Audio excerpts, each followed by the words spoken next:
నమస్కారం వార్తలకు స్వాగతం. ముందుగా ముఖ్యాంశాలు. హైదరాబాద్ వాతావరణ శాఖ తెలంగాణలోని పలు జిల్లాలకు ఆరెంజ్ అలర్ట్.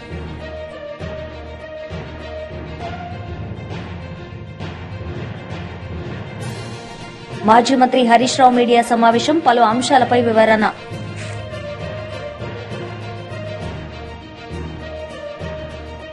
వైఎస్ఆర్సీపీ ఎన్టీఆర్ జిల్లా అధ్యక్షులు Vijayawada east in-charge Devineni Avinash press meet media సమావేశం నిర్వహించారు. ఈ సందర్భంగా పలు అంశాలపై ఆయన మాట్లాడారు. గుడికి వెళ్తే మాకు మంచి జరుగుతుందని చెప్పని భావించిన గుల్లగార చంద్రబాబు నాయుడు 2014 నుంచి 19లో అధికారంలోకి వచ్చిన తర్వాత ఆ గుళ్ళన్నీ గారు కొట్టేస్తే మళ్లీ ప్రజానికం ఒక కోరిక మేరకు ప్రజానికం కోసం జగన్మోహన్ రెడ్డి గారు ఒక నాయకత్వంలో ఆ గుళ్ళన్నీ గారు మళ్ళీ నిర్మించాలని చెప్పని శంకుస్థాపన చేశారు. విజయవాడలోని ప్రతి సెగ్మెంట్ లో ఏదైతే వైద్య పరంగా కొత్త హాస్పిటల్ నిర్మించి మా విజయవాడ హాస్పిటల్లో సూపర్ స్పెషాలిటీ బ్లాక్ నిర్మాణం కోసం 150 కోట్ల రూపాయలతో ఆ రోజు జగన్మోహన్ రెడ్డి గారు ఒక నాయకత్వంలో మేము నిర్మించడం జరిగింది. కోవిడ్ సమయంలో ఎంతో మంది ఎవరైతే ప్రజానీకం ఉన్నారో పేదవారు ఉన్నారో వాళ్ళందరి ద్వారా జగన్మోహన్ రెడ్డి గారు కట్టించిన సూపర్ స్పెషాలిటీ బ్లాక్ లో ఎంతో మంది వైద్యం చేసుకుని చాలా మంది ప్రాణాలు కాపాడింది జగన్మోహన్ రెడ్డి గారు ఒక నాయకత్వంలో. ఇన్ని మంచి కార్యక్రమాలు మేము చేసాం, ఇన్ని అభివృద్ధి కార్యక్రమాలు చేసాం. కానీ చంద్రబాబు నాయుడు అధికారంలోకి వచ్చిన తర్వాత మా విజయవాడకి తీవ్రమైన నష్టమే చేశారు. కానీ ఏ రోజు ఒక్క మంచి కార్యక్రమం, ఒక్క అభివృద్ధి కార్యక్రమాలు గారా చేయలా. పైగా మాకు ఏదైతే మా విజయవాడకి ఒక బ్రాండ్ గా ఉన్న ఎయిర్పోర్ట్ కానివ్వండి, అదేవిధంగా ఈ రోజు మనం వార్తాపత్రికలో చూసాం హెల్త్ యూనివర్సిటీని గారా తీసుకెళ్లి అమరావతిలో పెట్టాలని చెప్పిన ఒక ఆలోచన ఈరోజు కూటమి ప్రభుత్వం చంద్రబాబు నాయకత్వంలో ఏర్పాటు చేస్తున్నారని చెప్పని అన్నారు. ఇది మాకు ద్రోహం కాదా, మమ్మల్ని మోసం చేసినట్టు కాదా అని చెప్పని ఈరోజు కూటమి ప్రభుత్వం నాయకులు మేమందరం గారు సూటిగా ప్రశ్నిస్తున్నాం. మీరు అమరావతిలో కట్టిన మాకేం అభ్యంతరం లేదు. అమరావతిలో మీరు ఎంత డెవలప్మెంట్ చేయాలన్నా లేకపోతే కేంద్ర సంస్థలు ఎన్ని కావాలన్నా మీరు తీసుకురండి, మాకు ఎటువంటి అభ్యంతరం లేదు, మేము కూడా సపోర్ట్ చేస్తాం. కానీ మీరు అమరావతి డెవలప్మెంట్ పేరుతో మా విజయవాడ ద్రోహం చేస్తే ఎలా, మా విజయవాడని చంపేస్తే ఎలా? ఒక రకంగా చెప్పాలంటే మా ఉమ్మడి కృష్ణా జిల్లాని, మా విజయవాడ నగరాన్ని గొంతు పిసికి చంద్రబాబు నాయుడు చంపేస్తున్నారు. ఈరోజు చాలా గొప్పగా చెప్పుకుంటాం మా ప్రాంతంలో ఒక హెల్త్ యూనివర్సిటీ ఉందని చెప్పని. ఆ యూనివర్సిటీని తీసుకొచ్చి మళ్ళీ మీరు అమరావతిలో పెడుతున్నారంటే ఎవరికి ద్రోహం చేస్తున్నట్టు? మీకు ఎందుకంత కోపం? మా విజయవాడ నగరం ఎందుకంత కోపం? మీకు స్థానాలు ఇచ్చింది, ఎమ్మెల్యేలు గెలిపించింది, లేకపోతే ఆయనకి ఇంకా రామారావు గారి మీద కోపం ఉందనుకుంటే, ఇంకా కృష్ణా జిల్లా రామారావు గారిది అని చెప్పిన అందుకే నా కోపం ఇంకా మా మీద చూపిస్తున్నారు అనుకుంటా. ఆ విధంగా మా విజయవాడ నగరాన్ని, మా కృష్ణా జిల్లాని అన్యాయం చేస్తున్నారు చంద్రబాబు నాయుడు, అదేవిధంగా కూటమి ప్రభుత్వం. ఎందుకంటే విజయవాడ నగరం ఇప్పుడేం కొత్తది కాదు కదా. అమరావతి కన్నా ముందు ఎన్నో సంవత్సరం కాలం నుంచి విజయవాడ నగరం ఉంది. ఎన్నో అభివృద్ధి కార్యక్రమాలు, ఎంతో దాదాపుగా 16 లక్షల మంది ఈ ప్రాంతంలో నివసిస్తుంటే మీరు మా ప్రాంతానికి తీవ్రమైన అన్యాయం చేస్తున్నారు. అదే ఇంకో పక్క గన్నవరం ఎయిర్పోర్ట్ గారు తీసుకొచ్చి గన్నవరంలో మూసివేసి అమరావతిలో కొత్త గ్రీన్ ఫీల్డ్ ఎయిర్పోర్ట్ కడతానని చెప్పని అంటున్నారు. మీరు నిజంగానే గ్రీన్ ఫీల్డ్ ఎయిర్పోర్ట్ కడతాను అనుకుంటే ఇదివరకు ఒక టెర్మినల్ ఉండేది, మళ్ళీ కొత్త టెర్మినల్ కట్టారు, మళ్ళీ ఇంకో కొత్త టెర్మినల్ దాదాపుగా 300 కోట్ల రూపాయలతో నిర్మిస్తున్నారు. ఇంటర్నేషనల్ ఎయిర్పోర్ట్ మేము చేస్తామని చెప్పని వేలాది ఎకరాలు ఆ రోజు. బీజేపీ మహిళా లీడర్ కొల్లి మాధవి మీడియా సమావేశం నిర్వహించారు. ఈ సందర్భంగా ఆమె మాట్లాడారు. రిపోర్ట్ వచ్చి తర్వాత ఏంటి అని అంటే ఏమీ లేదు. ఒకసారి 2023లో అనుకుంటా రాహుల్ గాంధీ గారు మహబూబ్ నగర్ సభకు వచ్చినప్పుడు వాళ్ళు మింగిందల్లా ప్రతి రూపాయి కక్కిస్తాం గత ప్రభుత్వంలో జరిగిన అవినీతిని అని చెప్పి రాహుల్ గాంధీ గారు మాట్లాడారు. కానీ వాళ్ళు చూస్తే అంత రివర్సే, ఏది చూసినా రివర్స్. యాదాద్రి పవర్ ప్లాంట్ అక్కడ ఒక కమిటీ వేశారు, దానిపైన యాక్షన్ ఏంటి అని అంటే రివర్స్. సో నేను అనేది ఏంటి అని అంటే ఇట్లా మీరు వారు తీసుకున్న నిర్ణయాలన్నీ, ఇంకా నేను హామీల గురించి కూడా మాట్లాడలేదు, వారు ఇచ్చిన హామీలు కానివ్వండి, వారు ఇచ్చిన గ్యారంటీలు కానివ్వండి, వాటి గురించి మాట్లాడకుండా వారు ఈ సంవత్సరం కాలంలో తీసుకున్న నిర్ణయాలన్నీ కూడా చూస్తే మళ్ళీ రివర్స్, ఒక జియో ఇష్యూ చేస్తారు, ఆ జియో క్యాన్సిల్ చేస్తారు. భూమిని తీసుకుంటారు రైతుల దగ్గర నుంచి, మళ్ళీ ఆ భూమిని దేనికైతే తీసుకున్నారో అది క్యాన్సిల్ అంటారు. మరి దాన్ని ఏం చేస్తున్నారో చెప్పాల్సిన అవసరం ఉంది. ఒక బిల్డింగ్ కూలగొడుతున్నారు, మళ్ళీ దానికి అక్కడ పర్మిషన్ అదే కంపెనీకి వాళ్ళకే పర్మిషన్లు ఇస్తున్నారు మల్టీ ఫ్లోర్ బిల్డింగ్ కట్టడానికి. అందుకనే ఇవాళ మీరు ఎవరిని భయభ్రాంతులు గురి చేయడానికి ఇవన్నీ చేస్తున్నారు? ఈ రివర్స్ గేర్లన్నీ చూస్తుంటే దీన్ని తుగ్లక్ ప్రభుత్వం అనక ఇంకా ఏమనాలో మీరు చెప్పండి. అందుకనే ఇవాళ సామాన్య ప్రజలకి కష్టం వచ్చినప్పుడు ఒక కాన్స్టిట్యున్సీలో తప్పకుండా మీరు ఒక ఎంఆర్ఓ ద్వారా నోటీసులు ఇప్పించినప్పుడు ఇవాళ ఒక ఎంపీగా ఈటల రాజేందర్ గారు డెఫినెట్గా అక్కడికి వెళ్ళి ప్రజలకి మనోధైర్యాన్ని ఇచ్చే బాధ్యత డెఫినెట్గా ఒక ఎంపీ పైన ఉంటుంది. ఆ కాన్స్టిట్యున్సీ ఏదో అదో ఇదో కాన్స్టిట్యున్సీ కాదు. గతంలో ఇవాళ ఉన్న ముఖ్యమంత్రి ప్రాతినిధ్యం వహించి ఓడిపోయిన కాన్స్టిట్యున్సీ అది మల్కాజిగిరి. ఆ పార్లమెంట్ పరిధిలో ఇవాళ ఎంఆర్ఓ ఎట్లా నోటీసులు ఇస్తారో చెప్పాల్సిన అవసరం ఉంది. ఎందుకంటే మీరు తీసుకొచ్చిన హైడ్రాలోనే 2024 తర్వాత ఉన్న బిల్డింగ్స్ పైన మాత్రమే యాక్షన్ ఉంటుందని చెప్పి 2000లోనే వాళ్ళు ఆక్యుపేషన్ ఉంటూ ప్రాపర్టీ ట్యాక్స్లు కట్టుకుంటూ ఉంటే అటువంటి బిల్డింగ్స్కి అసలు ఎంఆర్ఓ ఎలా వచ్చి అక్కడ నోటీసులు అంటించారు? ముందు మీరు దానికి సమాధానం చెప్పకుండా కొంతమంది నాయకులు వచ్చేయో ప్రెస్ మీట్లు పెట్టేసి ఇష్టం వచ్చినట్టు అడ్డగోలుగా మాట్లాడితే ఇవాళ ప్రజలు హర్షించరు. మీరు ప్రెస్ మీటు, మీరు ఇచ్చిన హామీల గురించి, మీరు ప్రజలకు ఇచ్చిన గ్యారంటీల గురించి పెట్టి ఇవాళ అవి నెరవేర్చాలని చెప్పి మాట్లాడుంటే ప్రజలు హర్షిస్తారు. ప్రజలకి కష్టం వచ్చినప్పుడు రాని నాయకులు ఇవాళ వాళ్ళకి ఏమన్నా పోస్టులు కావాలో, ఇంట్లో వాళ్ళకి ఇంకేదన్నా కావాలో అని చెప్పి ప్రెస్ మీట్లు పెట్టే నాయకులు మిమ్మల్ని ప్రజలు ఎట్లా హర్షిస్తారు, ఎట్లా నమ్ముతారో ఒకసారి ఆలోచించండి. మీరా వచ్చి మాట్లాడేది ఈటల రాజేందర్ గారి గురించి కానివ్వండి, ఇంకొకరి గురించి కానివ్వండి, భారతీయ జనతా పార్టీ గురించి కానివ్వండి. ఇవాళ ప్రజల కష్టాలు వచ్చిన రోజు ఒక్క నాయకుడు రాలేదు, కాంగ్రెస్ నాయకుడు బయటికి. ఇవాళ హైడ్రాలో అంతమంది పేదలు నిజంగానే మీరు చూశారు, ప్రెగ్నెంట్ విమెన్ కానివ్వండి, అసలు ముసలాళ్ళు కానివ్వండి, ఎంతమంది రోడ్డు మీదకి వచ్చి వాళ్ళు ఏడుపులు చూస్తుంటే కూడా మీకు బాధ అనిపించలేదా?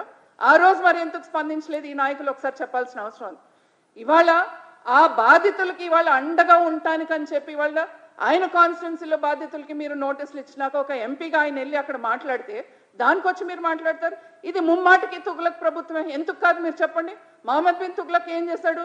ఒక రాజధాని పెట్టుకుని మళ్ళీ మార్చాడా లేదా? అట్లాగే మీరు కూడా ఒక జియో ఇస్తున్నారు, మళ్ళీ దాన్ని మారుస్తున్నారు, ఒకటి తీసుకొస్తున్నారు, మరి కాదంటున్నారు.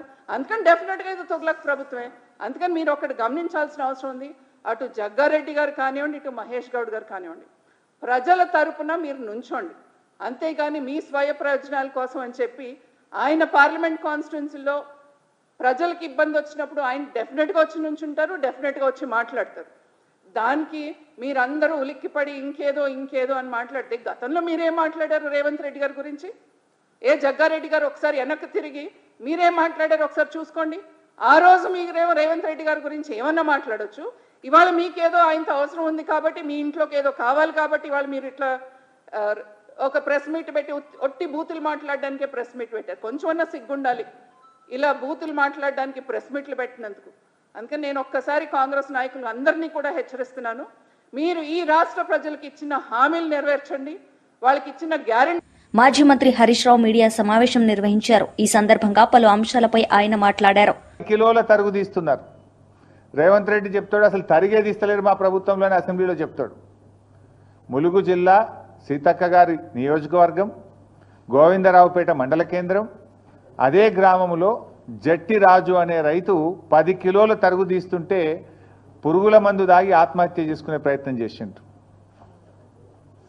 ఇవాళ రాష్ట్ర వ్యాప్తంగా కూడా మీరు చూస్తే ఇవాళ రాష్ట్ర వ్యాప్తంగా చూస్తే తాలు తరుగు పేరుతో రైతులకు అన్యాయం జరుగుతుందని చెప్పి ఇవాళ అనేక చోట్ల ధర్నాలు జరుగుతూ ఉన్నాయి. సకాలంలో వడ్లు కొనడం లేదు, మొలకెత్తుతున్నాయి. మొన్న నా నియోజకవర్గం ఇరుకోడు గ్రామంలో నేను వెళ్తే వడ్లు వర్షం పడి ప్రభుత్వం కొనకపోవడం వల్ల మొత్తం మొలకలెత్తినాయి. మొలకలెత్తి రైతులు అసలు 600-700 క్వింటాలకు ప్రైవేట్ వాళ్ళకు అమ్ముకుంటున్న పరిస్థితి. అంత దారుణమైన పరిస్థితి క్షేత్రస్థాయిలో ఉంది. ఇవాళ కొనుగోలు కేంద్రంలో కొన్న వడ్లు కూడా సకాలంలో తరలించక సంచులు తడిచిపోతున్నాయి. 3-4 రోజులు కొనుగోలు కేంద్రంలో అసలు వారం 10 రోజులు అవుతుంది, కొన్నాక కూడా 3-4 రోజుల దాకా మిల్లులు దించుకోవడం లేదు. అంటే ఒక్కొక్క రైతు 10 రోజులు ఉంటుండు కళ్ళంలో. వడ్లు తెచ్చినప్పటి నుంచి మిల్లులో దించే వరకు 10 రోజులు పడిగాపులు గాయాల్సి వస్తూ ఉంది. మరి బాయికాడ బర్రేం కావాలి, దుడ్డేం కావాలి, మళ్ళీ వానకాలం వర్షాలు పడుతున్నాయి, వర్షాకాలానికి రైతు సమాయత్తం కావాలన్నా వద్దా? 10 రోజులు పండించిన ధాన్యాన్ని అమ్ముకోవడానికి కల్లాల్లో రైతులు వేచి చూడాల్సిన పరిస్థితి ఏర్పడితే ఏంటి? ఎందుకంటే ఇక్కడ వడ్లు ఆరబెట్టడానికి, వడ్లు కొనడానికి వారం రోజులు పడుతుంది. మళ్ళీ లోడ్ అయినాక రైస్ మిల్లులో దించుకోవడానికి 2 రోజులు 3 రోజులు పడతా ఉంది. రైస్ మిల్లులో దిగి రైతు సంతకం పెట్టేదాకా అక్కడ ఉండాల్సి వస్తుంది. 10 రోజులు రైతు తాము పండించిన పంట అమ్ముకోవడానికి ఈ ప్రభుత్వంలో ఇబ్బందులు పడాల్సినటువంటి పరిస్థితి ఏర్పడతా ఉంది. ముఖ్యంగా ఈ ప్రభుత్వం చాలా విషయాలు చెప్తా ఉంటారు. మాటలు ఘనం, చేతలు శూన్యం. ఈరోజు కొనుగోలు కేంద్రాల్లో కనీస వసతులు లేకపోవడం వల్ల, నీడ లేకపోవడం వల్ల, త్రాగునీటి వసతి లేకపోవడం వల్ల, రోజుల తరబడి ఎండలో ఉండడం వల్ల పిట్టల్లాగా రైతులు చనిపోతా ఉన్నారు. నిన్న మహబూబాబాద్ జిల్లా పోచంపల్లి గ్రామంలో గొగులోతు కిషన్ అనే రైతు నిన్న కూడా చనిపోవడం జరిగింది. ఇలా గొగులోత్ కిషన్ ఎందుకు చనిపోయిండు? రోజుల తరబడి అక్కడ ఉండి గొగులోత్ కిషన్ రోజుల తరబడి ఆ పంట అమ్ముకోవడానికి కొనుగోలు కేంద్రంలో ఉండి తీవ్రమైన వడదెబ్బకు లోనైపోయి గొగులోత్ కిషన్ గారు నిన్న మహబూబాబాద్ జిల్లాలో చనిపోవడం జరిగింది. అదేవిధంగా 15th ఏప్రిల్లో జగిత్యాల జిల్లాలో ధారూరు గ్రామంలో వడదెబ్బ దాకి జలపతి రెడ్డి అనేటువంటి రైతు కొనుగోలు కేంద్రంలోనే వడ్ల కుప్ప మీదనే చనిపోయినటువంటి పరిస్థితి. అదేవిధంగా ఏప్రిల్ 21వ తేదీ మహబూబాబాద్ జిల్లా తొర్రూరు గ్రామంలో ప్రేమలత గారు, మహిళా రైతు, హనుమాన్ల ప్రేమలత గారు మహిళా రైతు వడదెబ్బ తగిలి తొర్రూరులో వారు వడ్ల కుప్ప మీదనే చనిపోయినటువంటి పరిస్థితి. అదేవిధంగా నెల్లుకుదిరి మండలం మదనతుర్తి గ్రామంలో బిర్రు వెంకన్న, చూడండి వడ్ల మీదనే బిర్రు వెంకన్న అనే రైతు వడ్ల మీదనే చనిపోయినటువంటి పరిస్థితి. ఎండ దెబ్బ తగిలి కళ్ళంలోనే తాను ఆరుగాలం కష్టపడి పండించిన పంట మీద, ధాన్యం మీదనే చనిపోయినటువంటి బిర్రు వెంకన్న దృశ్యం ఇది. అదేవిధంగా మన జనగామ నియోజకవర్గం చేర్యాల మండలంలో ఆకునూరి గ్రామంలో చింతకింది హనుమయ్య అనేటువంటి రైతు అక్కడే కళ్ళంలోనే మరి ధాన్యం అమ్ముకోవడానికి వచ్చి అక్కడే చనిపోవడం జరిగింది. అంటే ఈ రకంగా ధాన్యపు రాశులే సాక్షిగా కొనుగోలు కేంద్రాల్లోనే రైతు మరణాలు జరుగుతూ ఉంటే ఈ ప్రభుత్వానికి చీమ గుట్టినట్టు కూడా లేదు. ఈ మరణాలు సహజ మరణాలు కావు. ఇవి రేవంత్ రెడ్డి ప్రభుత్వం యొక్క నిర్లక్ష్యం వల్ల జరిగినటువంటి మరణాలు. ఈ మరణాలకు రాష్ట్ర ప్రభుత్వమే బాధ్యత వహించాలి. ఈ రైతులకు ఒక్కొక్కరికి 25 లక్షల ఎక్స్గ్రేషియా ఇచ్చి ఆ కుటుంబాలను ఆదుకోవాలని చెప్పి నేను ప్రభుత్వాన్ని డిమాండ్ చేస్తా ఉన్నా. ఎందుకంటే ఇవి సహజ మరణాలు కావు. ఒక రకంగా చెప్పాలంటే ఇవి ప్రభుత్వ హత్యలు, ప్రభుత్వ నిర్లక్ష్యం వల్ల జరిగినటువంటి మరణాలు. గతంలో బీఆర్ఎస్ ప్రభుత్వం మీద దుమ్మెత్తి పోసినటువంటి కాంగ్రెస్ నాయకులు ఇవాళ ఎందుకో కల్లాల కాడికి పోతలేరు. ఆనాడు బీఆర్ఎస్ ప్రభుత్వంలో అన్నీ చక్కగా జరుగుతుంటే కూడా మాజీ MLA doctor Mondithoka Jaganmohan Rao press meet నిర్వహించారు. ఈ సందర్భంగా పలు అంశాలపై ఆయన మాట్లాడారు. ఘోరంగా దూషించారు అని మాట్లాడింది ఆవిడ. అసలు ఆవిడ మాటలు వింటే ఎవరికైనా, ఎలాంటి వాళ్ళకైనా కళ్ళమ్మట నీళ్లు తిరుగుతాయి. అదేవిధంగా ఆవిడ క్లియర్గా చెప్పారు, పార్టీ పట్ల తనకున్న నమ్మకం, పార్టీ నాయకుల పట్ల తనకున్న నమ్మకాన్ని కూడా తెలియజేశారు. నారా చంద్రబాబు నాయుడు గారు కావచ్చు, లోకల్ ఎమ్మెల్యే సౌమ్య గారు కావచ్చు, పవన్ కళ్యాణ్ గారు కూడా కావచ్చు. తెలియజేస్తూ ఇతను చేసిన పనులన్నీ చెప్పింది ఆవిడ. మస్టర్లే, దొంగ మస్టర్లు ఎట్లా చేస్తున్నారు, ఏం చేస్తున్నారు, ఇలా చేస్తే పార్టీకి ఎంత నష్టం, నేను ఈ విషయాల్ని పిడి గారికి తెలియజేస్తే పనులు ఆగిపోతాయి కాబట్టి, మా గ్రామంలో 200 కుటుంబాలకు పనులు ఆగిపోతాయి కాబట్టి నేను ఎవరికీ చెప్పలేదు. చివరికి ఇది ఈ విధంగా వచ్చింది. ఖచ్చితంగా ఇతని మీద చర్యలు తీసుకోవాలి. నా పిల్లల బాధ్యతని స్థానిక ఎమ్మెల్యేనే తీసుకోవాలి. ఖచ్చితంగా ఇతనికి బుద్ధి ఎమ్మెల్యే గారితో పాటు నా భర్త కూడా ఖచ్చితంగా చెబుతాడు. ఇలాంటి పరిస్థితి ఎవరికి రాకూడదు, ఇలాంటివి జరుగుతున్నాయని చెప్పి ఆవిడ వీడియోని రిలీజ్ చేశారు. ఇది రాష్ట్రంలో చాలా పరిస్థితులను తెలియజేస్తుంది. ఇందులో దిగ్భ్రాంతిని గుర్తు చేసేది ఏంటంటే, తెలుగుదేశం పార్టీకి చెందిన ఆవిడకి ఇలా ఉంటే మిగతా వాళ్ళ పరిస్థితి ఏంటి? ఒకసారి ఆలోచించండి, తనకి 2 బిడ్డలని, పెద్ద అబ్బాయి ఇంజనీరింగ్ చదువుతున్నాడని, రెండో అమ్మాయి 10th క్లాస్లో జాయిన్ చేస్తానని, పిల్లాడికి డబ్బులు అవసరం కాబట్టి అని చెప్పింది. అంటే ఈ రాష్ట్రంలో విద్యా వ్యవస్థ ఎట్లా ఉంది, ఇంతకుముందు ప్రభుత్వంలో ఎట్లా ఉంది, ఇప్పుడు ఎట్లుంది, ఇంతకుముందు అమ్మఒడి కానీ, వసతి దీవెని కానీ, విద్యా దీవెని కానీ ఎట్లుంది, ఇప్పుడు ఎట్లా ఉంది. ఒక చదువుకున్న మహిళ కూడా ఉపాధి పనులకి పిల్లల చదువు కోసం వచ్చిందంటే ఈ పరిస్థితిని మనం అర్థం చేసుకోవచ్చు. ఆవిడ తెలివైన ఆవిడ కాబట్టి చాలా విషయాలు తెలియజేశారు ఆవిడ. నా వల్ల మిగతా కుటుంబాలు ఇబ్బంది పడకూడదు అని తెలియజేశారు ఆవిడ. అతను ఏ విధంగా దొంగ మాస్టర్లు వేస్తున్నారో కూడా తెలియజేశారు. ఆశ్చర్యం ఏంటంటే ఇది ఈనాడు పేపర్లో కూడా వచ్చింది, జ్యోతి పేపర్లో కూడా వచ్చింది. ఈనాడు పేపర్లో వచ్చింది, జ్యోతి పేపర్లో కూడా కళ్లకు కట్టినట్టు ఉన్నది ఉన్నట్టు తెలియజేశారు వాళ్ళు. అయితే ఆశ్చర్యకరమైన విషయం ఏంటంటే ఆవిడ ఎవరినైతే నమ్ముకుందో, తను తెలుగుదేశం కార్యకర్తగా ఈ అవమానాన్ని భరించలేక పౌరుషంతో మరణిస్తానని చెప్పి మరణ వాంగ్మూలాన్ని ఇచ్చిందో, దీనికి ఎవరు యాక్షన్ తీసుకుంటారో కూడా తెలియజేసిందో, స్థానిక ఎమ్మెల్యే గారిని, భర్త గారిని అని చెప్పిందో, ఇది కేసు పోలీస్ స్టేషన్లో ఎలా ఫైల్ చేశారో తెలుసా? ఒక అనుమానాస్పద మృతిగా చేస్తూ భర్తే కడుపు నొప్పి తాళలేక ఇలా చేసుకుందని, ఆత్మహత్య చేసుకుందని చెప్పడం దురదృష్టకరం. ఆవిడ మరణానికి కూడా సరైన గౌరవం, విలువ లేకుండా చెప్పడం జరిగింది. ఇది చాలా బాధాకరం. ఆవిడ నమ్మకం పెట్టుకోవడం కాదు, వాస్తవాన్ని తెలియజేసినప్పటికీ కూడా దీన్ని ఇట్లా మార్చారు. ఇంతవరకు రెడ్ బుక్ రాజ్యాంగం అనేది వైఎస్ఆర్సీపీ పార్టీ మీదే చూపెడుతున్నారు అనుకుంటే, దానికి భిన్నంగా తెలుగుదేశం పార్టీ కార్యకర్తల మీద కూడా వాళ్లకు నచ్చకపోతే మరణ వాంగ్మూలాన్ని కూడా తీసుకోకుండా, ఒక మహిళకి జరిగిన అన్యాయాన్ని పట్టించుకోకుండా వేరే రకంగా దీన్ని కడుపు నొప్పితో ఆత్మహత్య చేసుకుందని చెప్పడం, దానికి సంబంధించి వాళ్ళు ఒడంబడికలు చేసుకోవడం పోలీసులతో సహా చాలా దిగ్భ్రాంతికరం. ఇది బాధాకరం కూడా వాస్తవానికి. ఆవిడ మరణానికి కనీసం ఆ పార్టీ కార్యకర్త కూడా ఆవిడ మరణానికి వాళ్ళు కనీస విలువని ఇవ్వని పరిస్థితి. ఈ ఆవిడ చేసిన వీడియో అన్ని చోట్ల వైరల్ అవుతుంది. ఇప్పుడు ఏం చెప్తున్నారు?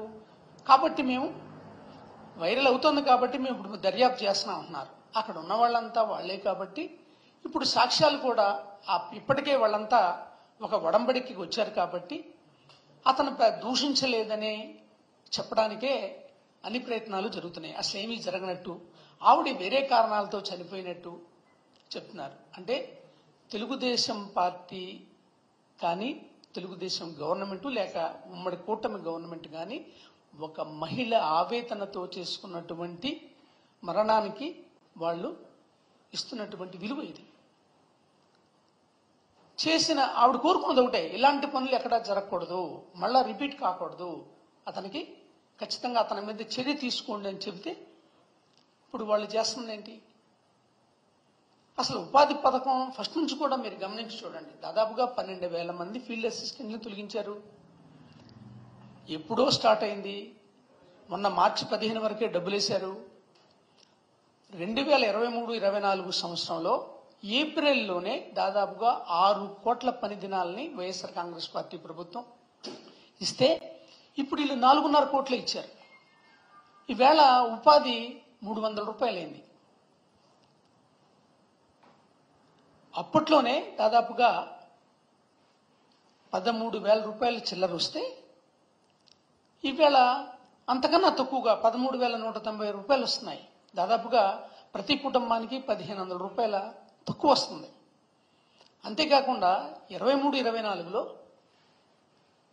6.5 కోట్ల పైచిలుకు, 6.5 లక్షల కుటుంబాల పైచిలుక్కి మనం 100 రోజుల పని దినాలను కల్పిస్తే ఈవేళ దాదాపుగా 1.5 కోటి తక్కువ మందికి కల్పిస్తున్నారు పనులు. అసలు ఎటువైపు వెళ్తుంది ఇది?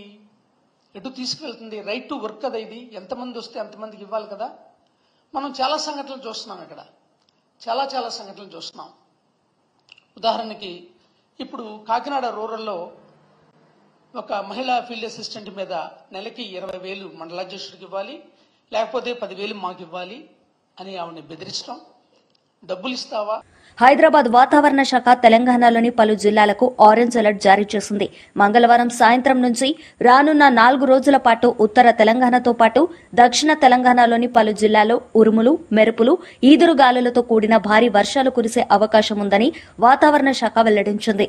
మరోవైపు పగటిపూట గరిష్ట ఉష్ణోగ్రతలు కూడా నమోదవుతాయని తెలిపింది. వార్తలు ముగించే ముందు ముఖ్యాంశాలు మరోసారి.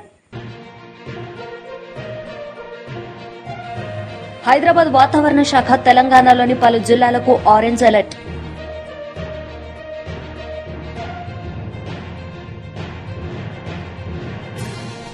మాజీ మంత్రి హరీష్ రావు మీడియా సమావేశం, పలు అంశాలపై వివరణ.